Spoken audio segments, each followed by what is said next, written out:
जब मैं बच्चा था तो मुझे याद है हम बच्चों में एक कहावत चला करती थी। जब कोई पौधा लगाने जाते थे तो उसका जड़ दिखनी नहीं चाहिए, इसीलिए बोलते थे कि आप जो पौधा लेकर जा रहे हो इसकी जड़ नहीं दिखनी चाहिए, वरना अगर कौवा ने जड़ देख ली तो ये सूख जाएगा। हालांकि वो एक कहावत है, लेकिन इसका मेन मकसद क्या था वो मैं आज समझा हूँ। प्रभु का मैं धन्यवाद करता हूँ आज की सद्भुत टीचिंग के लिए। धन्यवाद देता हूँ प्यारे पिता परमेश्वर, जो तू आज अपने बच्चों से बात करने जा रहा है। प्रभु तू इन्हें खड़ा कर, प्रभु परमेश्वर इन्हें इस्तेमाल कर अपने कार्यों के लिए। और प्रभु मैं तेरा धन्यवाद करता हूँ कि हर बार तू एक नई शिक्षा के साथ में अपने बेटे बेटियों से बात करता है। मेरे प्रभु मुझे इस्तेमाल करता है, इसके लिए मैं तेरा धन्यवाद करता हूँ। अपने इन बच्चों को भी इस्तेमाल कर प्रभु, तेरी आशीष इन सबों पर बनी रहे, यीशु मसीह के नाम में, परमेश्वर की महिमा के लिए आमीन और आमीन। हालेलुया। आज मैं आपसे कुछ गहराई के बारे में बातें करूंगा, क्योंकि यह आपको बहुत ही ज़्यादा आशीषित करने जा रहा है और मुझे लगता है कि आपको अब इस शिक्षा को जानना ही चाहिए। क्योंकि कुछ ऐसी बातें हैं जिनकी वजह से हमारी बीमारियां वापस आ रही हैं, कुछ ऐसी वजह हैं जिनकी वजह से प्रॉब्लम फिर से वापस आ रही है। जिन चीज़ों की हम गवाहियाँ पहले दे चुके हैं वो फिर से वापस आ रही हैं। जो बीमारियां मुझे छोड़कर चली गई थी और मैंने इनकी गवाहियां दी, लेकिन फिर से वो बीमारी वापस आ रही है। क्यों आखिरकार? इसके बारे में आज के कुछ खास बातों को हम जानेंगे जो आपके लिए बहुत ही ज़्यादा महत्वपूर्ण है। तो आज का टॉपिक रहने वाला है, इसको हम नाम देंगे गहराई से भीतरी पुकारें, डीप कॉल्स अनटू डीप। तो गहराई से भीतरी पुकारों के बारे में आज हम बात करेंगे। तो सबसे पहले मैं पढ़ूंगा भजन संहिता अध्याय 42 वचन 7, जिसमें लिखा है, तेरी जलधाराओं का शब्द सुनकर जल जल को पुकारता है। ये वचन कुछ खास है। वो कह रहा है कि जल जल को पुकार रहा है। अब जल जल को कैसे पुकारेगा? गहराई गहराई को कैसे पुकारेगी? जल अपने कैरेक्टर को जानता है, जल अपनी था को जानता है। हर कोई अपने अपने कैरेक्टर, अपनी था को जानता है। हालेलुया। गहराई गहराई का वर्णन कर सकती है, ऊपर से कोई वर्णन इस गहराई का नहीं कर सकता है। और ये गहराई खुद का वर्णन बहुत ही प्यारे तरीके से कर सकती है। हालेलुया। अगर कोई उथला या सतही है तो वो गहराई में नहीं जा सकता है। एक गहराई को जानने वाला ही उस गहराई को बता सकता है। तो जब हम गहराई में पहुंचेंगे तो हम गहराई की बातों को बोलेंगे। और जो लोग बातचीत आपस में करते हैं तो केवल उन लोगों की बातें हमारे दिल को छूती हैं जो गहराई से बोलती हैं। या मैं अगर कोई बात कहना चाहता हूं तो जब तक वो हमारी गहराई से नहीं निकलेंगी वो दूसरों को इफेक्ट नहीं कर सकती हैं, उनको छू नहीं सकती हैं। यदि आप चाहते हो कि आप प्रभावशील बातों को बोलें और उन पर वो प्रभाव हो, तो वो प्रभाव तभी होगा जब वो बात आपके गहराई से निकली हो। और जो प्रचार का काम करते हैं, आत्मिक बातों को बताना चाहते हैं, एक दूसरे को सहायता देना चाहते हैं, तो सबसे पहले उनको स्वयं में गहराई को जानना होगा, अपनी गहराई में पहुंचना होगा, उस गहराई को जिसे मसीह ने ठहराया है आपके लिए। जब तक हम उस बात तक नहीं पहुंचेंगे, उस गहराई तक नहीं पहुंचेंगे, हम कभी भी दूसरों को एक प्रभावशाली वचन के साथ में प्रचार नहीं कर सकते हैं। आप प्रचार करोगे, आप फेल हो जाओगे और उन पर कोई फर्क नहीं पड़ेगा। यही कारण है कि हमें लगता है कि परमेश्वर ने इनको अभी तक चुना नहीं है, परमेश्वर ने लगता है इन्हें बुलाया नहीं है। और वही बात जो आप बता रहे हो, कोई दूसरा आकर उनको बताए, जो कि एक पास्टर हो या कोई भी हो, जो गहराई से बताए और वो उस पर फर्क डालेगी। आप कहोगे देखो मेरी बात इसने नहीं मानी, पर दूसरे ने कहा मानी है। वो ऐसा इसलिए होता है कि हमने उसको गहराई तक नहीं पहुंचाया, हमने गहराई से उस बात को नहीं बोला है। अगर कोई सतही जीवन जीता है तो वह थोड़ी देर के लिए दूसरों को रुला सकता है अपनी वाणी से, उसको उसकी आंखों को नम कर सकता है, लेकिन उसके हृदय में, उसके जीवन को बदलने वाली कोई चेंजेस नहीं होंगी। और वह थोड़ी देर के लिए बस इमोशनल होगा, पर वो चेंज नहीं लेकर आ पाएगा। क्योंकि आपको पता है बाइबल में हम पढ़ते हैं बीज बोने वाले के दृष्टांत के बारे में कि एक बीज बोने वाला बीज बोने निकला तो कुछ बीज मार्ग के किनारे गिरे। और इस दृष्टांत में वचन ग्रहण करने के बारे में मनुष्यों के 4 तरीके बताए गए हैं। और उन तरीकों में जो एक स्थान ऐसा था जो पथरीला था। जब आप मरकुस अध्याय 4 वचन 5 से 6 में पढ़ोगे तो एक स्थान आपको ऐसा मिलेगा जो पथरीला कहलाता है। पथरीले का मतलब है कि जो सतह है वो बहुत पतली है और नीचे उसके मिट्टी नहीं थी बल्कि पत्थर ही थे, जिसमें कोई भी रूट कोई भी जड़ उसके नीचे नहीं जा सकती थी। इसलिए बाइबल हमें बताती है जड़ ना पकड़ने के कारण उस पौधे का ऊपरी विकास सूख गया, वह मुरझा गया। इस वचन में जड़ और पत्तियों के बारे में बताया गया है। यह जड़ क्या है? जड़ वास्तव में विकास है जो मिट्टी के भीतर का विकास के बारे में बताता है। और यह विकास हमेशा ढपा हुआ होता है, हमेशा छिपा हुआ होता है और इसको हम कहेंगे ढपा हुआ जीवन। जड़ एक ढपा हुआ जीवन है और जो पत्तियां हैं वो मिट्टी के ऊपर वाला विकास है जो जीवन को प्रकट करता है। हालेलुया। मसीहियों में ग्रोथ ना होने का कारण उनमें ढपे हुए जीवन की कमी की वजह से होता है। अगर यह जीवन नहीं है, ढपा हुआ जीवन नहीं है, तो उनमें कोई ग्रोथ नहीं हो सकती है। वो केवल बाहरी कामों पर जोर दे सकते हैं जैसे कि भले काम करना, प्रचार करना, खुद को व्यस्त रखना, लेकिन नीचे जो रूट है, जो जड़ है वो बहुत ही कमजोर है, नीचे गहराई तक नहीं पहुंच पा रही हैं। एक पौधा आप लगाते हो, उस पौधे में आप तब तक पानी डालते रहते हो जब तक वो पेड़ नहीं बन जाता है। पेड़ बन जाने के बाद उसमें कोई भी पानी लगाने नहीं जाता है क्योंकि उसकी जड़ें अब नीचे तक पहुंच गई हैं और अब पेड़ स्वयं पानी ले रहा है अपनी जड़ों के माध्यम से। अब ऊपरी वाले स्रोत से, बाहरी स्रोतों से उसको कोई सपोर्ट की जरूरत नहीं है, अब वो स्वयं अपने आप में खड़ा हो चुका है। तो हमारे लिए ये जड़ें क्या हैं? ये मसीही जीवन है, यह व्यक्तिगत जीवन है। यदि आप में मसीही जीवन के सभी अनुभव हो रहे हैं तो यह आपको आपके विकास को ऊपर बढ़ाएगा। अगर कोई अनुभव नहीं है तो वह बिना जड़ के पत्तियां हैं, आप एक उथले स्थान पर हैं। इसीलिए हमें मसीह की देह को जानना बहुत ज़रूरी है, उसके अर्थ को जानना बहुत ज़रूरी है, क्योंकि देह में जीवन है और देह के जीवन को पाना हमें सीखना होगा कि देह का जीवन क्या कहता है। हमें मर्यादा को सीखना होगा। मर्यादा क्या है? मर्यादा हमारा व्यक्तिगत मसीही जीवन है, व्यक्तिगत, जो निजी तौर पर आपको प्राप्त हुई है और इसकी सुरक्षा करना हमारा दायित्व है। हमें अपनी मर्यादा की सुरक्षा करनी होगी। अगर हम मर्यादा की सुरक्षा नहीं करते हैं तो आप अपने विशेष चरित्र को खो दोगे। परमेश्वर के सामने आपका निश्चित चरित्र बना रहना चाहिए। मर्यादा भी 2 प्रकार की है, एक मसीही प्रकट जीवन के बारे में बताती है और दूसरा परमेश्वर के सामने विशेष चरित्र को, खास चरित्र को। कुछ लोग इसको भी प्रकट कर देते हैं जो केवल परमेश्वर के लिए है। परमेश्वर के सामने हमारा एक चरित्र है, उसको भी हम लोग प्रकट कर देते हैं मनुष्यों के सामने, जिसको हमें छुपाना चाहिए था। हालेलुया। इसीलिए अब मैं बात करूंगा मसीह में छुपा और प्रकट जीवन के बारे में, क्योंकि यह आपको जानना बहुत जरूरी है। मत्ती रचित सुसमाचार अध्याय 5 वचन 14 और मत्ती अध्याय 6 वचन 3 से 4 और वचन 6 से हम जब तुलना करते हैं तो यहाँ पर आपको कुछ खास मिलने जा रहा है। क्योंकि वचन यह कहता है मत्ती 5:14 में, तुम जगत की ज्योति हो, जो नगर पहाड़ पर बसा हुआ है वह छिप नहीं सकता।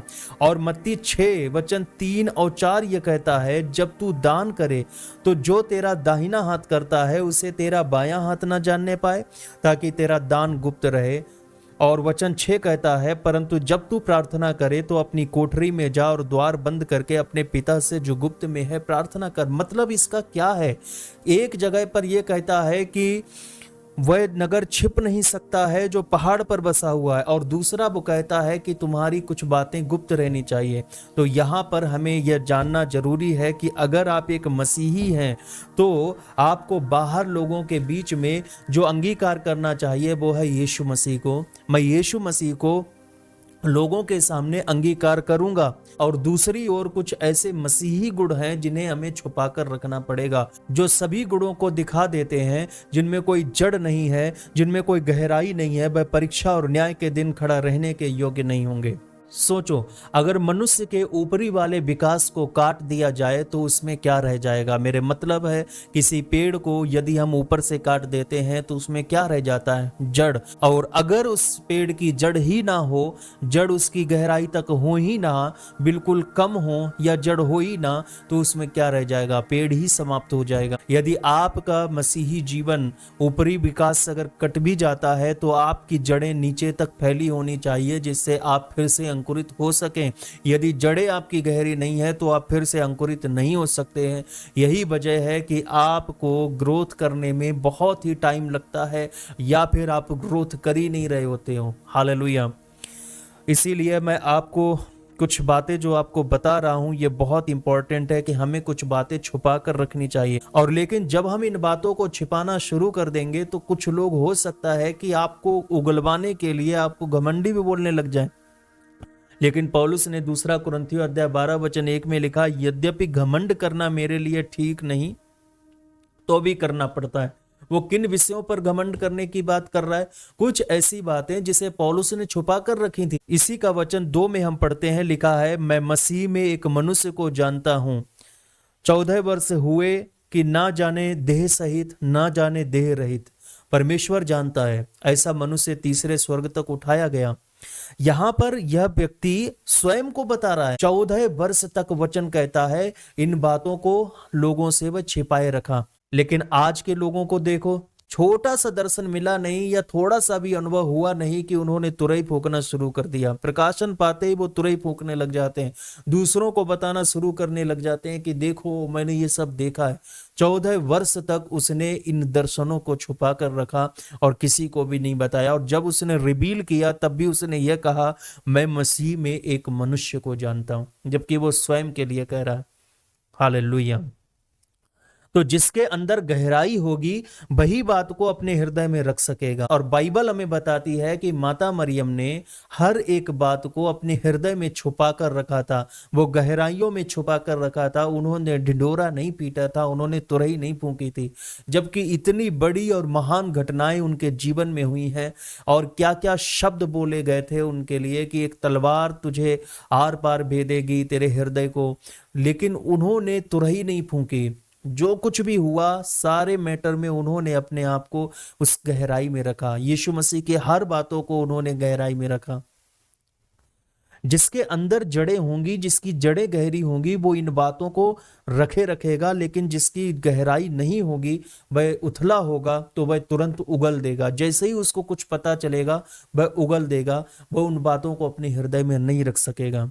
पौलुस ने 14 वर्ष तक किसी को कुछ नहीं बताया, लेकिन फिर भी देखो इस वचन में कितना कुछ है। पौलुस यहाँ पर स्वयं को कहता है, मसीह में एक मनुष्य को मैं जानता हूं, जबकि वो खुद के लिए बात कह रहा है और 14 वर्ष बाद बता रहा है। और सबसे बड़ी बात कि उसने कहा ऐसा मनुष्य तीसरे स्वर्ग तक उठाया गया। और यह तीसरा स्वर्ग क्या है, इस रहस्य को भी उसने रिवील नहीं किया, उसने नहीं बताया यह तीसरा स्वर्ग क्या है, उसकी डिटेल नहीं बताई। लेकिन आज के मसीहों को देखो, अगर कोई भी वो दृश्य देखते हैं, कोई भी दर्शन देखते हैं, परमेश्वर ने उसको नहीं कहा है फिर भी उसको बोलना शुरू कर देते हैं। उसका एक एक डिटेल बोलना शुरू कर दिया कि मैंने ये देखा, मैंने वो देखा।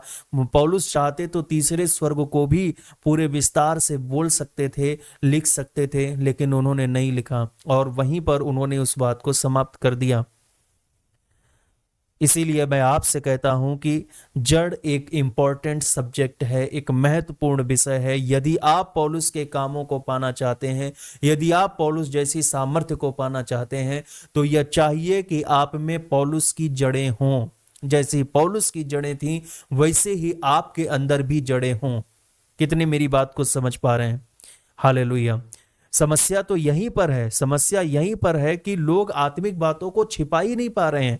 आत्मिक बातों को, उन विशेष अनुभव को जिन्हें हमें छिपाना चाहिए, वो छिपा नहीं पा रहे हैं। उनको बोलने की जरूरत महसूस हो रही है, वो अंदर रोक ही नहीं पा रहे हैं। जैसे ही छोटा सा अनुभव हुआ वे चारों ओर दूसरों को बताना शुरू कर देते हैं, हर जगह सबको बताना शुरू कर देते, सुनो सुनो मैंने क्या किया, मैंने क्या देखा।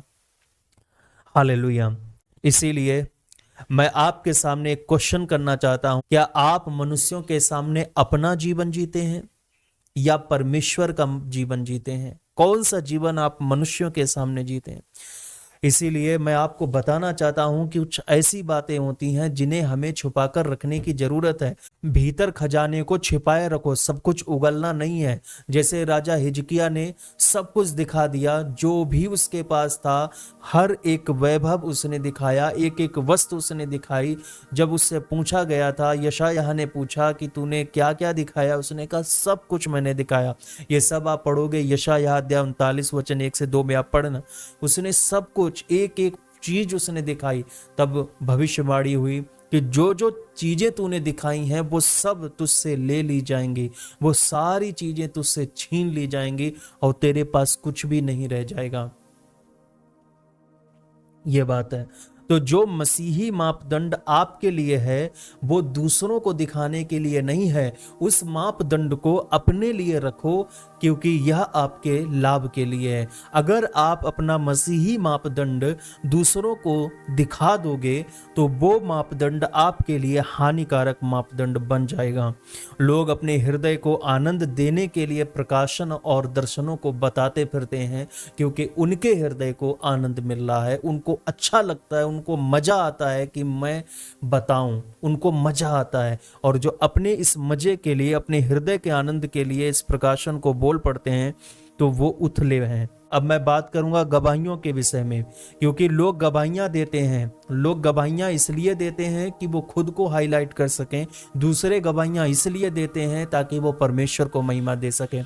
मुझे पता है कि कुछ लोगों को बात समझ में नहीं आई होगी कि मसीही जीवन तो हमें सब कुछ दूसरों को लुटा देने के लिए होता है। ऐसा नहीं है। हम यही तो गलत टीचिंग में चल रहे हैं कि सब कुछ हम दूसरों को लुटाने के लिए ही सोचते हैं, लेकिन कुछ बातें परमेश्वर केवल आपके लिए करते हैं। आगे आपको बहुत क्लियर हो जाने वाला है। कुछ लोग चंगाइयां इसलिए मांगते हैं ताकि वो गवाही दे सकें। जैसे कि मेरी इच्छा है कि मुझ में कोई रोग लगे, लेकिन वो घातक रोग नहीं लगे, ताकि फिर प्रभु मुझे चंगा करे, परमेश्वर मुझे चंगा करे, ताकि अगली सभा में बोलने के लिए मेरे पास कुछ शब्द हों। तो ये अच्छी बात नहीं है। जब मैं स्वस्थ हूँ, जब मैं ठीक हूँ, तो मुझे इसकी कोई इच्छा नहीं है कि मुझे अब कुछ और परमेश्वर मुझ में चंगाइयाँ दे, मुझ में कोई रोग लगे और फिर चंगा करे, फिर मैं गवाहियाँ दूँ। तो ये सब नहीं परमेश्वर चाहता है। लोग खुद तुम्हें स्वस्थ देखेंगे, लोग खुद तुम्हें देखकर आश्चर्य करेंगे कि यह तो बीमार था, देखो ये कैसे खड़ा हो गया। यीशु मसीह ने उस अंधे को आंखें दी जो जन्म से अंधा था, और देखा कि सभी लोगों ने उसको घेर लिया और उस पर उससे पूछताछ भी करना शुरू कर दिया कि तू कैसे देखने लग गया। लोग आश्चर्य करते हैं। सुंदर नामक फाटक पर जो लंगड़ा बैठा था, वो भिखारी बैठा था, वो जब चंगाई प्राप्त कर लिया तो वो उछलने कूदने लगा। लोग देखने लगे, लोग हैरान हुए। लोगों के लिए एक बड़ी गवाही हो गई। हालेलुया। मैं ये नहीं कहता हूं कि आपको गवाही नहीं देनी चाहिए, आपको अवश्य गवाही देनी चाहिए, लेकिन वो गवाही बिना दिखावे की हो। गवाही दिखावटी नहीं होनी चाहिए, ठीक है। गवाही अपने आप को प्रदर्शित करने के लिए नहीं होनी चाहिए। गवाही परमेश्वर को महिमा देने के लिए होनी चाहिए। गवाही देने का क्या लक्ष्य है, ये इंपॉर्टेंट है। गवाही देने का एक कारण होता है कि मैं क्यों गवाही दूं। हालेलुया। तो दूसरों के लाभ के लिए अगर हम गवाहियां देते हैं तो बहुत अच्छी बात है। हमें दूसरों के लाभ के लिए, कि मेरी जो गवाही है इस दूसरे मेरे भाई या बहन के विश्वास को मजबूत कर दे, इसीलिए मैं गवाही दूंगा। और क्या परमेश्वर ने आपको अगुवाई दी है कि जाओ तुम गवाही दो?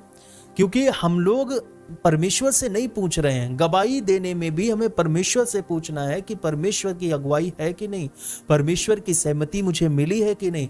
जब परमेश्वर आपसे कहे कि उठो और गवाही दो, तो तुम गवाही दो, क्योंकि परमेश्वर ने कहा है कि मैं तुम्हें सारी जातियों के ऊपर गवाह ठहराऊंगा। तो जब परमेश्वर आपसे कहे कि गवाही दो, तो तुमको गवाही देनी चाहिए। और जहां पर परमेश्वर कहे कि तुम चुप रहो, तो तुम्हें चुप रहना चाहिए। जब यीशु मसीह को क्रूस दिया गया था तो उस वक्त कितनी पूछताछ हुई थी, और प्रभु यीशु मसीह उन लोगों को कितना उत्तर दिए? बस थोड़ा सा उत्तर दिए, ज्यादा उत्तर नहीं दिए, क्योंकि कुछ बातें छुपी हुई होनी चाहिए। यीशु मसीह वहां पर ज्ञान दे सकते थे, यीशु मसीह वहां पर अपनी बातों को रख सकते थे, यीशु मसीह अपनी सारी उन भेदों को बोल सकते थे, खोल सकते थे जब उनसे पूछा जा रहा था कि तू कौन है। लेकिन कुछ ऐसी बातें हैं, कुछ रहस्य हैं जो यीशु मसीह ने सेकंड कमिंग के लिए रख रखी थी। जो आने वाले समय के लिए रख रखी थी। हालेलुया। तो कुछ बातें आपके लिए होती हैं जो आने वाले समय के लिए होती हैं। मेरे प्रियो, कई बार हम अपने दर्शनों को, उन प्रकाशनों को जो परमेश्वर ने हमारे भविष्य के लिए निश्चित किया है और तुम्हें उन दर्शनों को दिखाया है, और हम जाकर दूसरों को बोल दें, दूसरों को सुना दें। दुष्ट आत्मा, वही शैतान वही दर्शन प्रकाशन को सुनता है और कहता है कि अरे परमेश्वर ने इसके लिए ये योजना बनाई है, इसने ये दर्शन देखा है और इसने ये योजना इसके लिए बनाई गई है और मैं अब इस योजना पर बाधा बनाऊंगा। और इसीलिए आपके परमेश्वर ने जो आपके लिए दिया था उसके आगे एक बाधा आने लग गई। अरे परमेश्वर तो आपके लिए मार्ग क्लियर करता है, लेकिन हम लोग बाधा बनाते हैं क्योंकि हम सबको गा देते हैं, हम सबको कह देते हैं अरे जो दर्शन प्रकाशन सुनाने के लिए दिया जाता है उसको आप सुनाओ, लेकिन जो दर्शन प्रकाशन केवल आपके लिए हैं वो आपके अनुभव के लिए हैं, वो आपकी जड़ों को गहरा करने के लिए हैं। वो आपका मसीही जीवन एक छुपा हुआ जीवन है जो परमेश्वर चाहता है कि इसको छुपा कर रखो। हालेलुया। स्वयं की आवाज सुनने से प्रीति रखना और दूसरों की सहायता करना, ये दोनों अलग अलग बातें हैं। हम जो गवाहियां देते हैं वो दूसरों के लाभ के लिए होनी चाहिए, स्वयं की आवाज सुनने के लिए नहीं। और कुछ और बातें हैं जैसे कि गप्पे हाँकना, अधिक शब्द लपेट कर जो कि ना हुआ हो और हम बोल रहे हैं कि ऐसा ऐसा हुआ था लेकिन ऐसा ना हुआ हो, कुछ शब्दों को और ज़्यादा लपेट कर बताना, इससे हमारी हानि होती है। आत्मिक जो उत्तमताएं हैं वो छूट जाती हैं, वो दूर हो जाती हैं। इसीलिए गवाही केवल तब आप दोगे जब प्रभु आपको अगुवाई दे, और प्रभु सबको अगुवाई देता है, क्या करें क्या ना करें आप सबको। मैंने पिछली वीडियोज में आपको ये सब कुछ सिखाया कि वो हमारे भीतर है, वो हमारी आत्मा में है, मसीह हमारी आत्मा में। हम प्रभु को कैसे छुएं? हम छुएंगे, उससे बात करेंगे और वो हमसे बोलेगा। हमें गहराई तक जाना होगा, हमें उस गहराई तक अपनी जड़ें जमानी होंगी ताकि वो स्रोत मिल जाए, उस स्रोत से हमारे पानी से हम सींचने लग जाएं, हमें बाहरी स्रोतों की जरूरत ना पड़े, अंदर से वो स्रोत आने लगे, अगुवाई मिलना शुरू हो जाएगी। मेरे प्रियो, अगुवाई मिलना शुरू हो जाएगी, आप फिर परमेश्वर जो कहेगा वो आपको करना है। हालेलुया।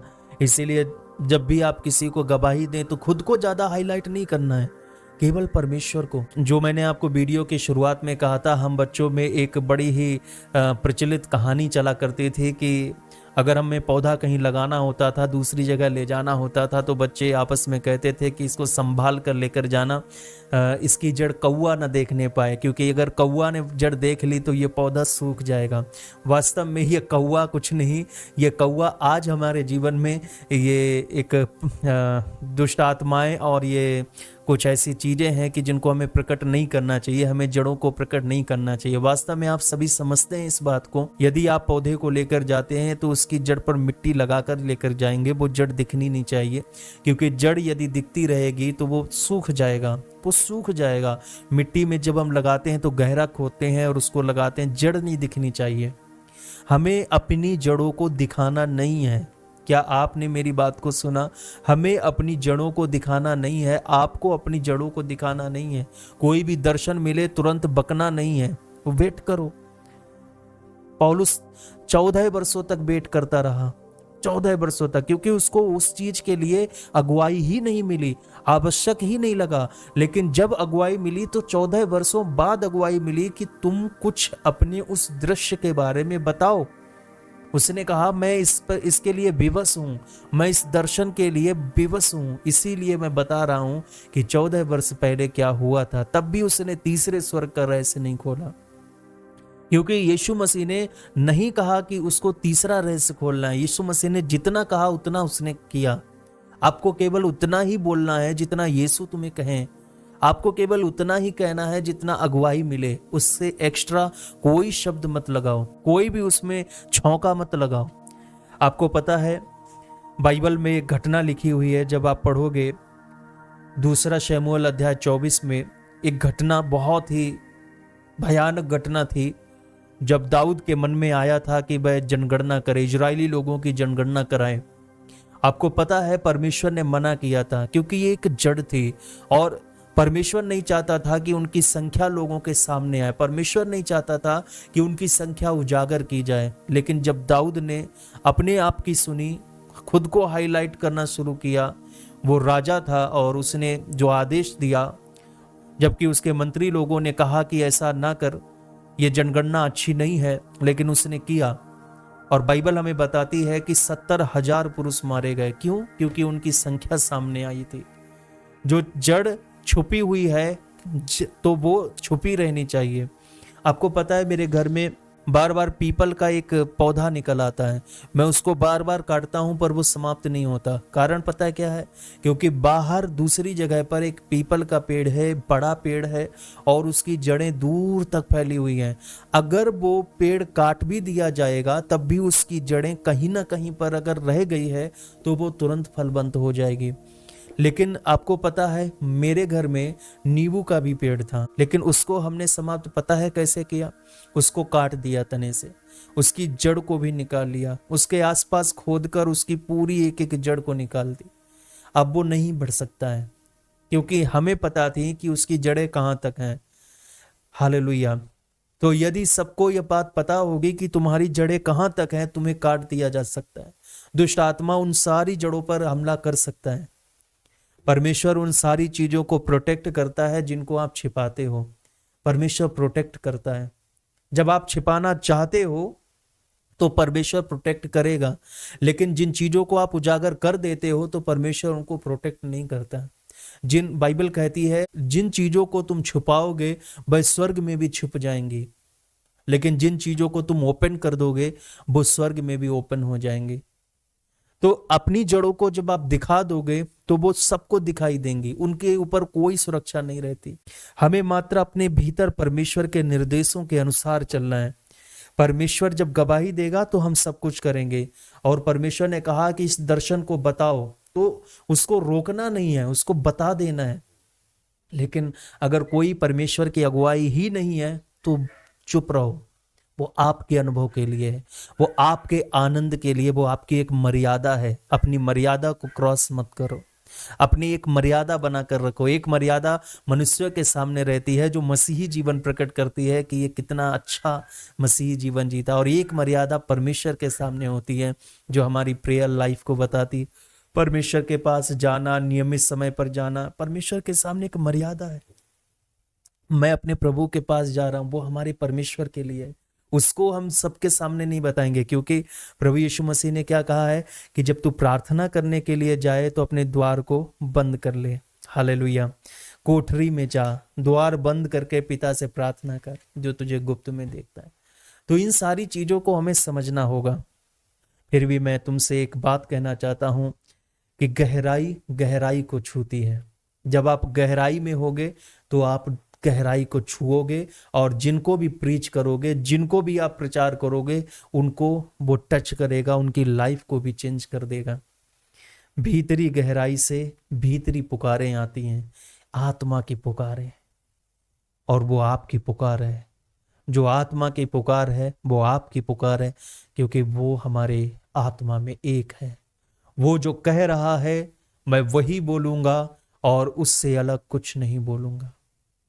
क्या आप लोगों ने आज के संदेश को सुना? परमेश्वर आपको आशीषित कर रहा है। सर्वशक्तिमान प्रभु, तेरा धन्यवाद, तूने आज बहुतों को छुआ है।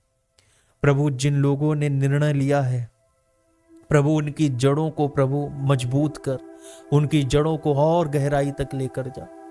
उनकी जड़ों में प्रभु अच्छा सा स्रोत बने, प्रभु उनको पानी मिले, उन्हें बाहरी स्रोतों की आवश्यकता ना पड़े। वो अपने स्रोत से, अपने सोते से जल भरना शुरू कर, वो वहीं से पीना शुरू करें। पिता, मैं प्रार्थना करता हूं, इन्हें तू लेकर चल हरी हरी चराइयों में। प्रभु, तेरे बेटे बेटियां हैं प्रभु, इनको तू अद्भुत शिक्षा के साथ आशीषित करता है।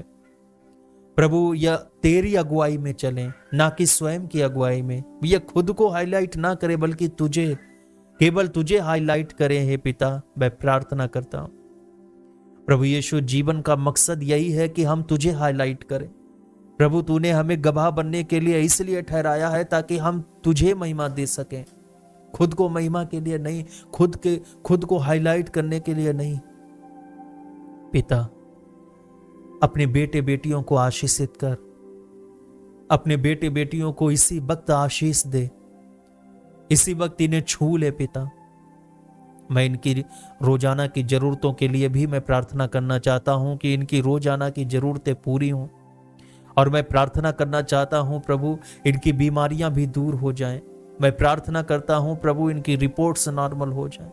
मैं प्रार्थना करता हूं चाहे कितना भी भयानक रोग क्यों ना लगा हो वो दूर हो जाए पिता। ये तेरे बेटे और बेटियां हैं, तूने अपने वचन में कहा है प्रभु, तूने वचन में कहा है कि अब से तुम दास नहीं बल्कि मेरे पुत्र हो। तूने वचन में कहा है कि ये पुत्री हैं। मेरे पिता, इस रिश्ते के कारण इनको चंगाई दे, इस रिश्ते के कारण इनकी रोजाना की जरूरतें पूरी होने पाए। जिनके पास जॉब नहीं है प्रभु जॉब मिले, जो नौकरी के लिए तलाश कर रहे हैं प्रभु इनकी मदद कर, जिनका बिजनेस बंद हो गया है प्रभु इनकी अगुवाई कर, जो अपना बीज बोते हैं पिता उनको भरपूरी से आशीष दे। परमेश्वर के महिमा के लिए यीशु मसीह के नाम में मैं इस प्रार्थना को मांगता हूं। आमीन और आमीन। हालेलुया। परमेश्वर के लोग बोले आमीन। मेरे प्रियो, अभी यह परमेश्वर के राज्य के लिए बोने का समय है। स्क्रीन पर जो जानकारी आ रही है, आप अपने बीज को अवश्य बोएं। बीज बोना परमेश्वर के लोगों को भाता है। परमेश्वर के लोग बीज बोते हैं। दो और तुम्हें दिया जाएगा। जिस नाप से तुम मापोगे उसी से तुम्हें भी दिया जाएगा। और बाइबल कहती है कि परमेश्वर के कार्यों के लिए जो देता है वो आशीषित होता है।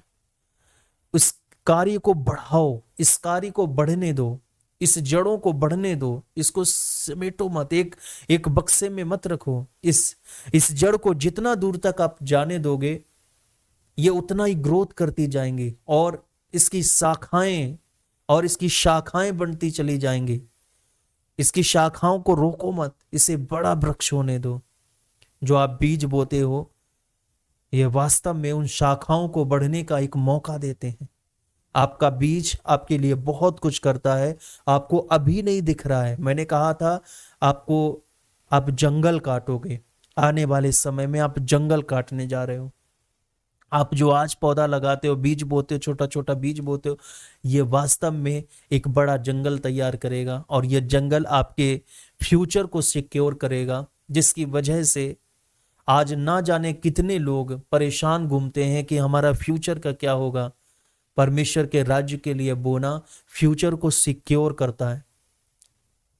इसीलिए अपने परमेश्वर के राज्य के लिए जरूर बोएं। प्रभु आप सभी को आशीषित करे। मिलते हैं जल्द एक नई टीचिंग के साथ। God bless you and shalom.